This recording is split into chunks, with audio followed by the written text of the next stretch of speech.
Hello and welcome to the Existential Files. Hello, Louie. Hello, Matthew. Good to join up with you again for one of these lovely podcasts. I can tell you're enthused to be talking to me today. Well, I am indeed. I'm particularly enthused to be talking to and listening to our guest. So tell us who our guest is today. Okay, well, again, we seem to be doing a lot of psychologists recently. So today we are, which is not unsurprising given we're both a couple of psychologists, but today we are joined by a clinical psychologist, Martin Seeger, and I was reading the British Psychological Society magazine, sitting there in the toilet, and I happened to come across a very interesting article by Martin that the only mental condition is the human condition. I believe that's what it said. And I thought, well, this sounds like an interesting guy. And I read the article and wrote to Martin. And Martin kindly agreed to come on, whether he regrets that now. But I will say hello, Martin. Hi, Louie. Hi, Matthew. Hello. Good to have you with us. It's a pleasure to be here. So Martin, I mean, we'll just kind of, because we're very informal on this podcast. Do you want to give us a little idea about what your little article was about? Anyway, I think that's a good way of starting. Yeah, it was basically just an opportunity. The psychologist sometimes gives opportunities for people to sort of talk about their sort of experiences and their take on psychology, really.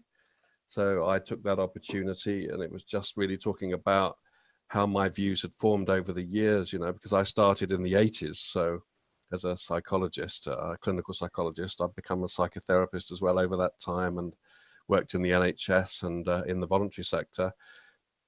It was just really a way of putting across my philosophy, I guess. And one of the key things that has evolved in my mind as I've gone over the years, it's not an anti-psychiatric philosophy, because I think psychiatry can be very useful when it conforms to some of these things as well, because it's human beings, and psychiatrists, you know, can really do great human work. So it's not about professional differences. It's more about the approach. And the thing I've really observed over the 30 years plus that I've been working in this field is that the more you think about meeting someone's needs, the further you get with them. If you think you're treating them as some kind of illness and you're kind of getting to their illness, then you're depersonalizing your approach with them. Whereas if you think you're meeting their needs and connecting with them, then you're personalizing. So really my philosophy is about personalizing. And that was one of the things I was, main thing I was talking about in this article. But of course, that does bring you into conflict with the medical model, but not medical people, because some of them are fantastic, but the medical model sometimes allows us to get away with depersonalizing relationships in mental health. And of course, the key thing that causes problems in mental health is relationship problems. You know, when you're developing as a human being through attachment, you know, trauma, neglect, and abuse are the triple whammy of mental health. So if you're going into a mental health system and you're not having decent relationships and good attachments, you're hardly likely to put things right. I think we're done there. I think that's fantastic. Yeah, well, I've stopped stuff. That, but, you know, if you want no. I think we're done there. Let's end the podcast. We are done. Like, anything else we talk about now, we'll probably just adding more detail to that. Because I know you mentioned there not being anti-psychiatry. Now, Louie, would you describe yourself as anti-psychiatry? No, I mean, so this comes on the back of, we've had a few. I mean, we're not a mental health podcast. We're an existential podcast. So we're interested in, but I mean, I'm certainly of the opinion that some of what we call mental health are existential problems we're living. So that makes me a little bit, I would say, sympathetic to Thomas Szasz. And we've had, you know, Jeff Shaler on a previous episode discussing some of Szasz's idea. We had Emmy Van Derzen on another episode discussing existential therapy and what existential therapy might be. And again, she was, whilst being, you know, sympathetic to Szasz, again, didn't agree with everything Szasz had to say. And I know she wasn't a massive fan of the idea that, you know, Szasz's libertarianism, she couldn't necessarily reconcile with the idea that sometimes people just need help. And I think we came to the conclusion that for existential therapy or for Emmy, that's about compassion, is about helping people rather than maybe medicalizing what they're experiencing. But I don't think, I mean, Thomas Szasz never described himself as an anti-psychiatrist. I think he was against coercive treatment. And I guess that's you know, again, it's an interesting question, isn't it? Can we treat people who don't necessarily think they need help? I mean, presumably, because you work for the Samaritans, don't you? Yeah, I Martin? have done. Yes, I've worked with the London Samaritans for 10 years and done some work with the National Samaritans. Yeah. And so people for the Samaritans, for example, come to you seeking help, don't they? I mean, so that isn't in any way By coercive. definition, Samaritans is voluntary in the sense that you don't have to pick up the phone or go into a branch. But I did work with the homeless sector as well for a while. And there you did have people on the streets who clearly didn't always want help, but you could see they needed it. So I do believe that there are times when you do need to do things which people aren't in a fit state to, you know, they're not in a fit state to look after themselves, and you have to do stuff for them until such time as they're able to take their own lives back, you know. But I don't think that's very common, but it is, there are situations like that. The trouble is when you have things like compulsory treatment, and obviously it can go wrong. You see it in the court system where people get told you must go and see a therapist if you want to see your child and all this sort of stuff. You know, there's all kinds of things that go wrong with trying to make people do therapy, but equally there are people who are so damaged that, you know, sometimes you have to do something for them before they can develop sufficiently to do it for themselves.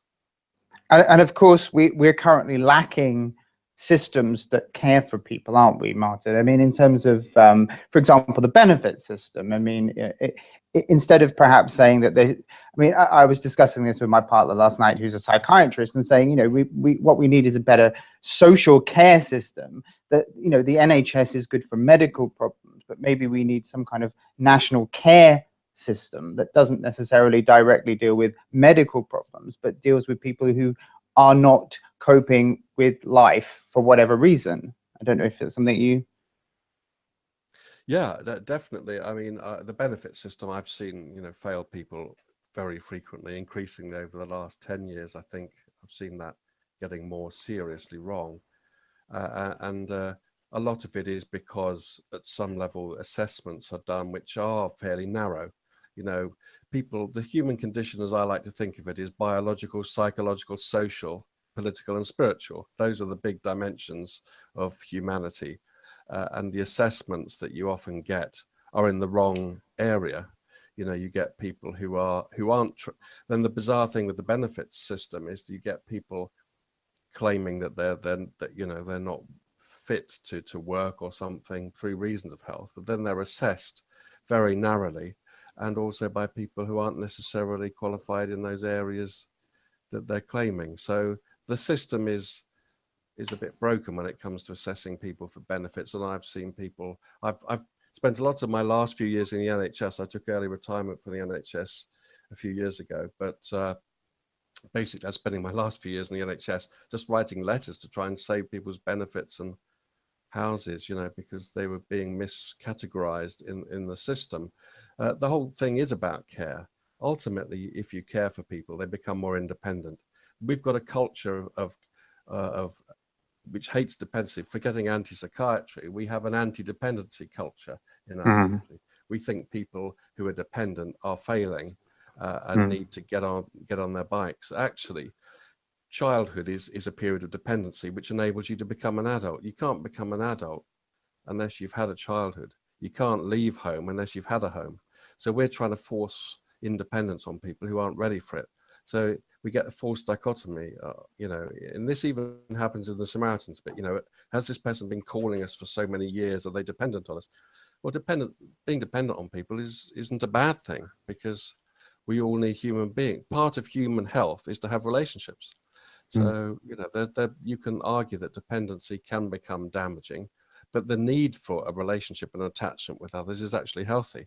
So it's the idea that dependency itself is unhealthy is a very bad sort of toxic for a whole care system.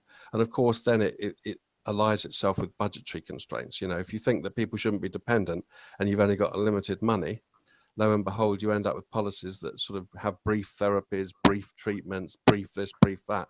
and you've got all these unwanted, damaged people floating around, getting very limited relationships. So you can't repair their lives. You can't get into any secure relationship that might help you develop.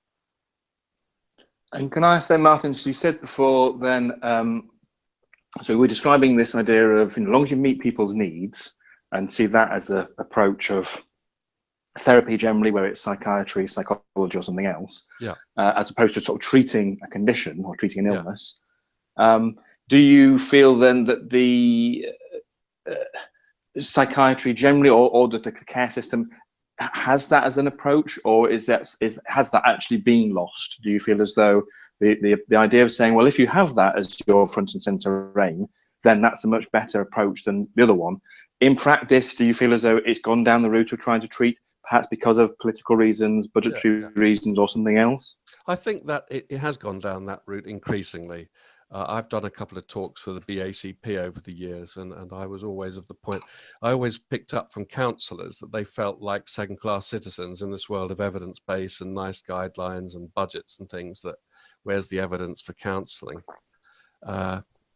And I always said to counsellors in my speeches and privately, you know, when I met counsellors, I know a lot of them, that actually counselling is probably the nearest thing to an evidence-based that we've got in mental health, because the evidence shows, all the psychotherapy outcome evidence shows that if you have some kind of warmth, genuineness and compassion and some kind of continuity and empathy for people, you get good results, whatever your brand of therapy. So actually, if we're really truly scientists, we should be looking at the things that therapies have in common that work, not looking at the differences, you know. And it's always the empathy, warmth and genuineness, the kind of humanitarian values, if you like, the humanistic values. They're not values in my book, they're scientific.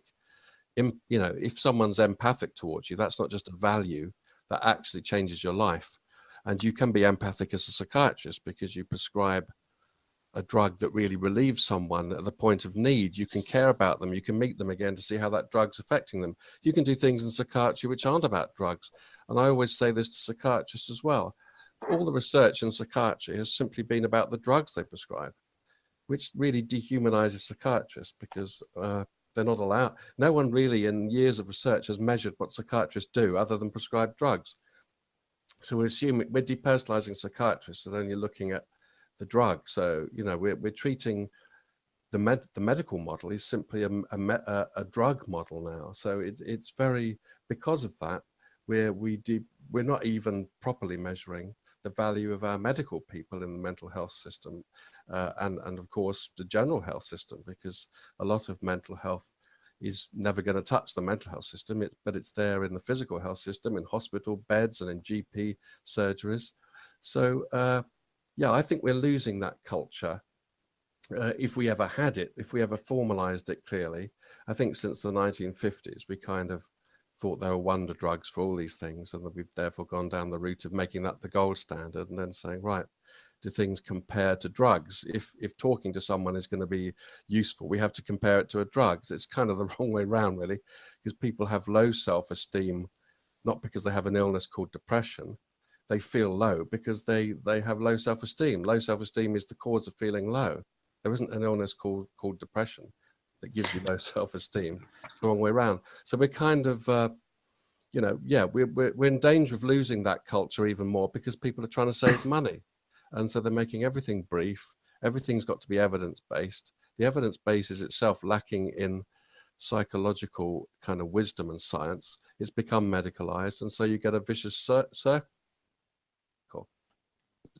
And I mean, I was going to say, I mean, in a way, it's a very short-term view, isn't it? Because I mean, counselling may be, you know, more expensive in the short term, but obviously, if it's going to be effective at alleviating people's, you know, traumas or stresses or depressions or whatever, then ultimately, in the long term, it seems to be the better option. Yeah, absolutely. And not all counselling has to be long term, but yeah, definitely. I always said when I ran, you know, I ran a couple of departments in the NHS, psychology, psychotherapy. I said all therapy should be as short as possible and as long as necessary. You know, and that can be quick stuff sometimes, because it's just connecting with an issue that's important to someone and making sense of it. Sometimes you've got a developmental task because people are damaged from quite early in their lives, and they need to sort of detoxify the damage, and they need to meet needs that were never met, particularly for a consistent attachment. You know, if you don't get a consistent attachment in childhood, and the NHS or the services you're going to see to try and sort your life out don't offer you a consistent attachment, how is anyone going to become a healthy human being if they've never experienced a consistent, secure attachment with somebody? And of course, if someone's damaged, you have to be quite skilled to maintain that attachment with them for a while until they begin to trust you. So yeah, if we don't have trust, attachment, security, all these kind of factors, I ran an advisory group for the in 2007. We did a kind of paper, an informal paper. We didn't publish it, but I've referred to it in many other publications. We did something for the last, the end of the Blair government. The Secretary of State for Health then was Patricia Hewitt. She asked myself to get a few people together, or we agreed I'd get a few people together just to say what are the main needs of the human condition. And we listed them as just being loved, being heard, belonging, achieving, and having some purpose. If you meet those 5 needs, if you help anyone advance those 5 needs in their life, they get better mentally and usually physically as well. So really, I think there are universal human, spiritual, and psychological needs, without which, your life isn't worth living. That's why people commit suicide. They don't feel they've got any love. They don't belong to anything. They've got no purpose. Their bodies might be healthy, but there's no sense of purpose to their life. And we are spiritual creatures. We can lose the will to live. So, I think that on that group that I got together to advise the health secretary at that time, it's about 10 years ago now, we had I deliberately got together a range of therapists, people like Susie Orbach. We had Valerie Sinison, Andrew Samuels, we had a Peter Kinderman from the BPS. We had a range of people, because I was deliberately trying to agree what are the common factors, not what are the differences, because science is about, finding what is, if all these therapies, there are so many brands of therapy, there's over 200 brands of therapy. We should be more interested in what they have in common, because that's the thing that's likely to be helpful. So what I've learned over the years, it's not that therapy is a way, it's not that these things like empathy, warmth, and genuineness are values, and then they're values behind which you deliver a specific therapy, like through a particular technique. It's actually the other way around. The techniques like CBT, analytic therapy, family techniques, problem-solving techniques, whatever your technique, that is just a way of delivering empathy, warmth, and genuineness. If that's your way of thinking about people, you're going to be genuine when you're talking to them. But the actual thing that makes a difference to other human beings is an empathic connection. So it's really genuineness that helps people. And it's very hard to have a nice guideline on genuineness. And of course, the more that you push people into brief therapies, and people have massive caseloads, these IAPT services now, they have massive caseloads and very brief therapies. All the staff delivering these things are burned out. So another one of my key passions is delivering a model of how to look after the minds of those providing care, because if they're not in a state of mind to listen, then no one's going to get any help anyway, regardless of what model they're offering. And we increasingly see nurses, doctors, psychologists, therapists, social workers, teachers, people in the public services delivering care. They're getting burned out. Sorry, Matt, I was just going to say, so in this article you've written, Martin, you talk about your own feelings of depression. Yeah. And I currently do bereavement counseling with people who are suffering a recent bereavement. And one of the things that I find is that, the thing that really helps bereaved people is learning that their experiences of, confusion and not really knowing what's going on are normal. That everything that they experience, everything that they're going through is perfectly normal and is not a unique experience. And, again, when you write in the Psychologists that you yourself have suffered depression, I've been depressed. I would say that Matt's probably been depressed as well. And these are normal human experiences, aren't they? They are. They're absolutely normal. And another one of my passions, is to try and destigmatize mental health. And of course, I know a lot of people are trying to do that. But sometimes you hear these figures like 1 in 4 people has got a mental health problem, or 3 children in the classroom. And I think that tends to increase the stigma, because it's like saying there's a difference, between people. The mental health, the only difference is that we're in different situations, that if you've just lost someone you love, of course, it's a normal feeling to be distressed and depressed and grief-stricken by that. That would be rather abnormal if you weren't. But if you haven't lost someone that you love, then of course you're not going to be feeling that. But the idea that the person who's had the loss is has some kind of difference as a human being, the difference is in the situation. They're having a normal reaction to something that's pretty awful for them. And of course, mental health problems, if you look into the history of people with mental health problems, they have lots of childhood, what are sort of, called childhood adverse childhood events, which is rather, horrible phrase, but really it just means suffering in childhood through, I've never met anyone in 30 odd years of work with severe mental health problems who wasn't reacting normally to some pretty extraordinary things that happened. So, I don't think anyone's born abnormal. You might say there are some people who have some genetically based problems. And of course, you can have all kinds of things which then lead to psychological reactions. But psychologically, we're all human beings trying to make meaning of our lives, wanting attachments with other human beings, wanting to belong. And of course, loss is painful because we need attachments, as particularly as kids, but even so as adults, you don't stop needing people, that it just changes. So bereavement is actually a cornerstone of what we mean by mental health. Loss, I mean, Freud obviously talked about mourning and melancholia, because mourning is one key model for all mental health. It's a kind of loss. You can lose people, you can lose dreams, you can lose hope, because you thought you were going to be this kind of, do this thing with your life, and you find you're not. That's why sometimes you get depression in middle life and later life, because you start to realize you're not going to succeed in the things you hoped you would. These things are all very human. Our artists are brilliant at writing about it. You just look at read any great novel, or watch any great TV drama, or any great play or film. It's full of this stuff. It's just the human condition. Lovely. I was thinking of the phrase human condition as you then actually ended that bit with it. So this human condition then, and coming back to what sort of brought Louie and I together on this particular podcast, is this existence that we face, is by the human condition, it is the fact that we are going to face suffering, loss. Yeah. We know that we will die at some point, and people around us will die. Yeah. And we'll see stuff.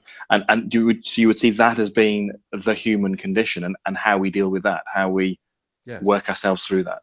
Yes, I see our role is, if we're in the helping profession, our role is to help someone with their humanity by using our own humanity in a skillful way. So, and even scientifically, when I'm training, I've trained a lot of psychology trainees in the NHS over the years and outside the NHS, but mainly in the NHS. And I would always say to psychologists, thinking they were sort of trying to be scientific about it. And of course, you're trying to be scientific, but you're trying to be scientific about something that's human. It's the science of humanity. And the one thing I'd always say to them is, when you observe another human being, all you're observing is their reaction to you observing them. So you cannot observe someone else in a vacuum. So if you're a psychologist sitting in a room with someone who's distressed and you talk to them, that you're signaling stuff, you're putting across your own personality, your own humanity. We only ever observe someone else's reaction to us. You're reacting to the way I'm talking now, because the way I'm talking is triggering a particular reaction in you. So we're co-creating a sort of a particular kind of conversation, which hopefully is interesting. But it's kind of, you cannot sort of observe people in a vacuum. We can only have a relationship with them. So if you're sitting there staring at someone thinking or diagnosing their mental health problem, and you're not connecting with them as a human being, you're producing a reaction in them, which is not going to help them, because what they need is a connection with a human being. So as I say, psychiatrists can be great at connecting with human beings. I'm not anti-psychiatric, because the human condition requires certain needs to be met. Some psychiatrists are better at listening to people than some therapists. But the point is, it's being listened to that's the issue. And that's what I work on with the Samaritans so much, It's the listening that is the help. if someone's really listening to you, that connection does change you. It probably changes you physically as well, because all the brain chemicals we always hear about change because of conversations. It's not that putting drugs in your system changes your mental health any more than talking to someone changes your mental health, because talking to someone changes your brain chemistry, because brain chemistry relates to the things you think and feel. So the idea that even the medical model on that score isn't so powerful, we don't need to think of it as being so powerful as it needs to be. I mean, if you laugh at someone's humor, you're changing a brain chemistry. So humor, it's the meaning of things that makes us get better. So that's why existential therapy, like any therapy, can be very valuable, because it's the meaning of our lives that makes us, want to live or die. I mean, two people, one person might lose their legs and become a Paralympian. Someone else might lose their legs and go into Dignitas and end their life. There's no difference. They both lost their legs, but the difference was in the meaning. For one person, the meaning of losing their legs was something they couldn't live with. For someone else, the meaning of losing their legs was, I'm going to rise above this and I'm going to challenge myself and make the best of myself without legs. That isn't to blame anyone, because we're all different, but it's the meaning of things that makes our lives, worth living. And therefore, that's why therapy should be about the meaning of things. That's why existential therapy, I should imagine, is a very important model of therapy, because it's concerned so much with the meaning of things.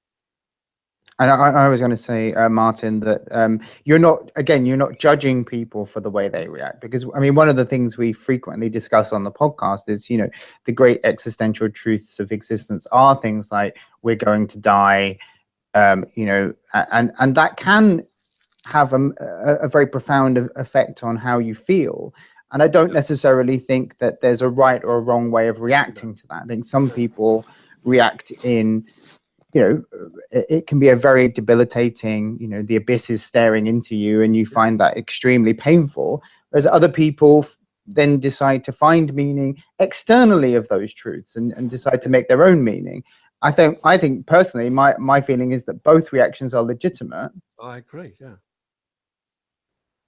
Absolutely. I don't think it's about a legitimacy. It's just about health and happiness. If you're unhappy, you're not enjoying your life, and part of that is because you can't cope with the idea of dying, then it makes sense to try and help someone look at the meaning of that for them.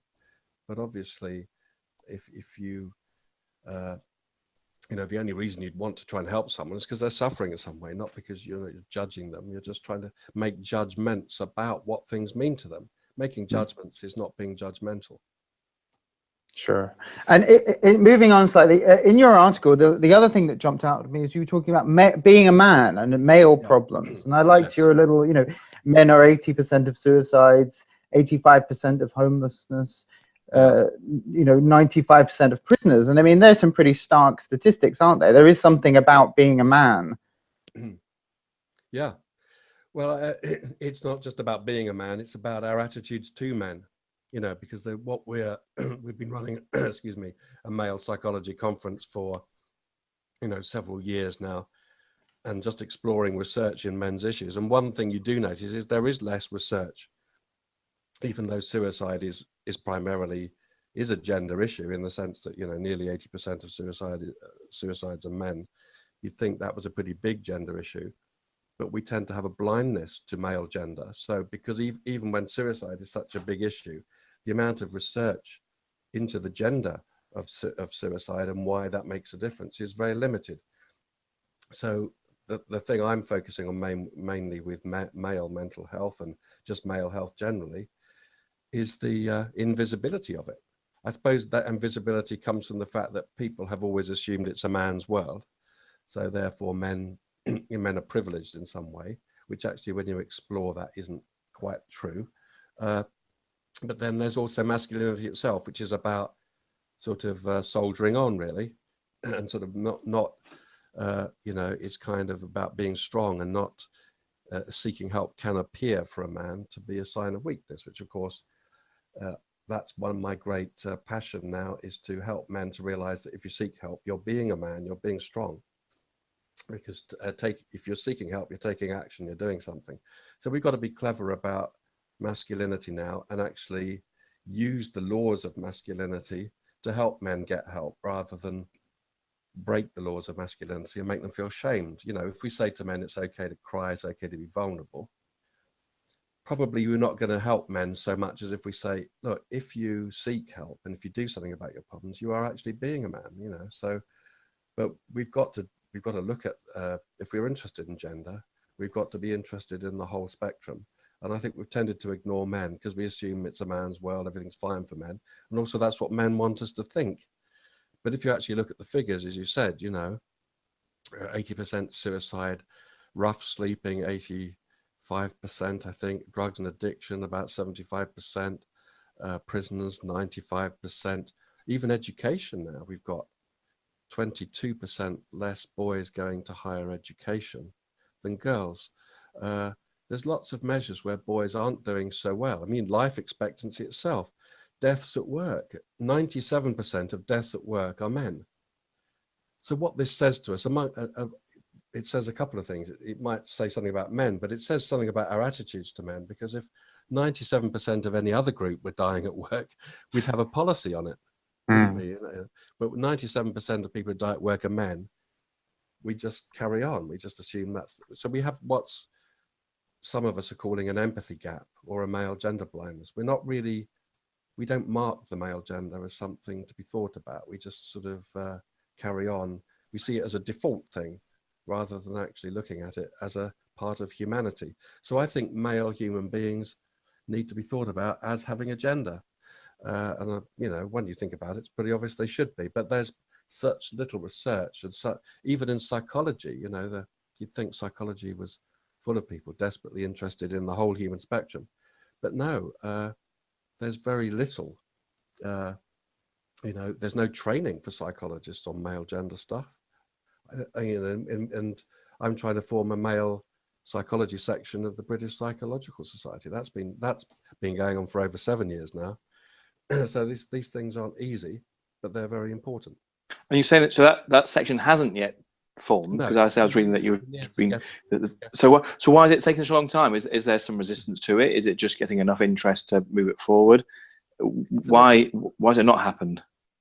It's a good question. You can only speculate, but I think it's a mixture of these factors. It's a mixture of people thinking that it's a man's world, so a men's section is a bit like a section for the privileged. You know, what's the point of that? We need to focus on vulnerable groups, not men. They're not vulnerable. That's the first thing. There's a kind of prejudice that men aren't vulnerable, which of course, when you look at all those figures, it's clear that they are. So that's the first thing. Then there's the fact that psychology is probably, yes, whatever your views about male domination and all this stuff, psychology is 80% women. So the whole profession is 80% women. So as a whole, and therapy as a whole is mainly females who choose to be therapists and psychologists. So clinical psychologists obviously are dealing with health. So people dealing with caring professions tend to be more women than men go into it, which is itself an important scientific subject to study and to look at what that's about. And but there's little research into it. So the fact that you've got a female, if you like, you know, majority of females in psychology, so you might have a more female culture in some ways, and you've got sort of the idea that it's a man's world, and then you've got all general society's kind of assumptions about men as not really thinking about them. I think you're just up against a lot of unconscious sort of resistance, as well as just there are practicalities, like you have to get so many votes, you have to get things put out in magazines, and people aren't, you know, have to put the link to the voting. But given that there are 60,000 plus psychologists in the UK, and we've got about just over 500 votes, we need a few more now because they've asked for a few more votes than we originally had a threshold of 500 votes. Now it's gone up because the membership of the society has gone up bigger. But the fact you can't get many more than 500 votes for it does prove the point that there is an issue here that needs to be challenged, and we do need to look at the male gender in the world of psychology and psychotherapy as a factor. I didn't really think about the gender of my male clients till I was in my 40s. So, you know, I'm not saying I'm any better really. I'd been a psychologist for 15, 20 years before I started really thinking about gender as affecting men. I used to think gender was a woman's issue. And how does that compare then to you saying the challenge you faced with the British Psychological Society? Obviously, it's where we're based. Yeah. Often within psychology, you look towards American and the American Psychological Association. Do they have a division? Is it something they recognise, or is this an issue across the board? It's an issue across the board, and we work closely with Warren Farrell, who came to our last conference last year. He didn't this year. We've just had our 2017 conference. In our 2016 conference, we had Warren Farrell as a special guest on both days, and he did a number of wonderful workshops looking at, you know, unpacking myths and prejudices and looking at scientific ways forward. But yeah, in America, it's been difficult for him as well. I think that, you know, he started off working as a, you know, card-carrying feminist, and he was very successful looking at gender issues as part of the feminist movement. Then he just got interested in the men's side of it. And after that, he found he got more resistance. So I think it's once you start looking at men as having gender and needs of their own, I think there's resistance from men and women to that.